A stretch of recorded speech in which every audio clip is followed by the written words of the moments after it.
there is something I keep noticing.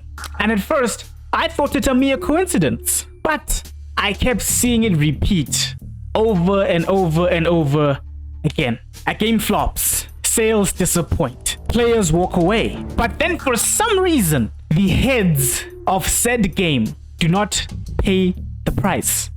Sure, they move on, but they resurface. They keep coming back. It's almost like they keep failing upwards. And that's the thing I simply don't understand. Why is it that the people that are attached to these bad outcomes or these bad decisions never held accountable for it? As a matter of fact, they are rewarded for doing so. Now, as you can imagine, this didn't sit well with me. I mean, instinctually, we understand, we know that when failure hits, something needs to give. Someone has to get hurt. Not emotionally, but in a structural way. If a studio produces a game and said game flops, someone has to lose their job. It could be someone in the team or the higher ups. Whoever was responsible for spearheading this colossal disaster or failure has to pay the price. But when you look at how large studios are actually functioning today, that's not at all what's going on. That's not at all what's happening. The bitter pill that we have to swallow is that most studios don't reward outcomes, especially in today's time. They don't reward outcomes. Nah. What they reward is how safely you arrived at said outcome. Now, what does that mean? That means that if you make a game and the outcome of that game is that it succeeds, it's brilliant. Best thing that we've seen since sliced bread. It's revolutionary. It's fantastic. It's made us $1 bajillion. However, if you did not follow the appropriate procedures and protocols that landed you to said outcome, that's what you're going to be punished for. That will lead to your failure. But then, conversely, if you so happen to be attached to a project that you spearheaded and that product flops, dismal failure, god damn, disgusting, but you followed the proper procedures and protocols, then failure is something that can be negotiated away. Because the way management sees it, you did the right things. Thus, if we have a loyal soldier who does the things that we tell him, why would we want to get rid of him?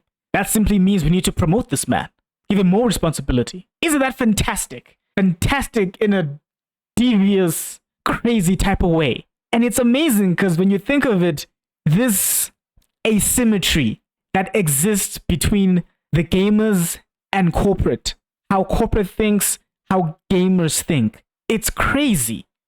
I mean, take Kathleen Kennedy, for example. Kathleen Kennedy has recently been sacked from Lucasfilm and the like. And when she was asked what her biggest regret was, she said that she regrets nothing.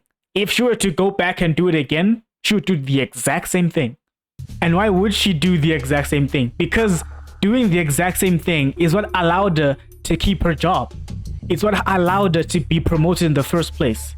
It's what allowed her to move up the ranks and get to senior positions, be in a position to produce movies and be in charge of these big blockbuster films. So why wouldn't she do the exact same thing all over again?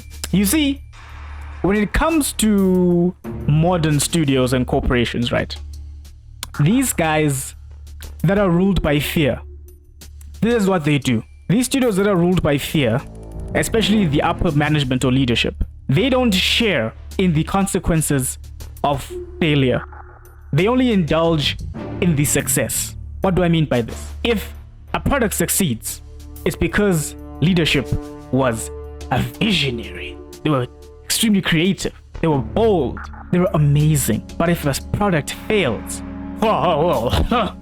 it's not leadership's fault. No. It clearly is the team. Our team simply wasn't up to the task. That's why we need to reshuffle.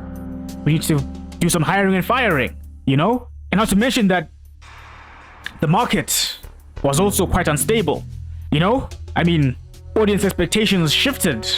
Our timing was off. We need to do better. You see how it's never their fault. You will never ever hear a modern studio today, when things don't go according to plan, that they will stand up and say, we made a wrong call.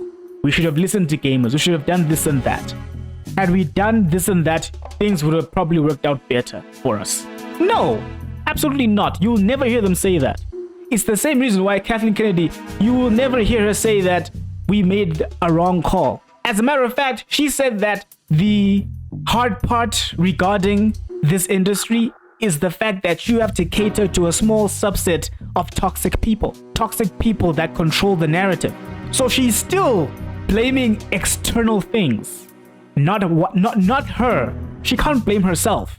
You can't do that, man. Like, are you kidding me? Like, you want me to be out of a job or something? You don't do that. So that's how these corporate studios actually work, and that's how they actually think. It's insane. At the same time, deliciously complicated. And then the funny thing is, when failure becomes something that is not personal, and it becomes something that is diffuse, it's spread out, it's smoothed over, right? Then failure becomes experience points. Now, what do I mean by experience points? If you are leadership, every time you handle a rough launch, those are experience points, experience laureates that are crowned upon your head. Every time there's backlash and you handle it, those are experience points. Every time you led under pressure, those are experience points. You become extremely good at how to deal or handle pressure. And to management, they see that as growth. They see it as resilience. To management, you look like someone they can trust to handle the next project, which explains in a way why Kathleen Kennedy has been where she's at for almost 14, 15 years. Because she's extremely good at her job. She was able to handle the pressure. She was able to handle terrible launches, bad press, all these things, toxic gamers. She handled all of it. And she was rewarded for that. And if not Kathleen Kennedy, the Dragon Age Veilguard director, that dude is also being promoted, going to work on another project because they handled the backlash and the toxicity very well. They did what they were supposed to do. They followed the procedures and protocols. Thus, they need to be rewarded for that. So now when you hear people going, how the hell is this person still employed? How the hell do these people keep failing upwards? That's actually not the question you should be asking. The much more interesting question that you should be pondering over is, what is it that the system actually punishes? Because it's clearly not failure. What does it punish? What the system punishes is deviation. If you deviate from the way things are supposed to be done, if you deviate from procedures and protocols, that is what will earn you the boot. That's how you leave studios. That's how your job or your ass gets handed to you. That's what happens. So now when you see studios stumble and you see leadership being promoted to other projects, now it won't be a mystery to you. You'll understand that this is by design. This is on purpose. And the scary part will no longer be the fact that these people keep failing upwards. The scary part, or the much more terrifying aspect of this, is the fact that the system keeps teaching these people how.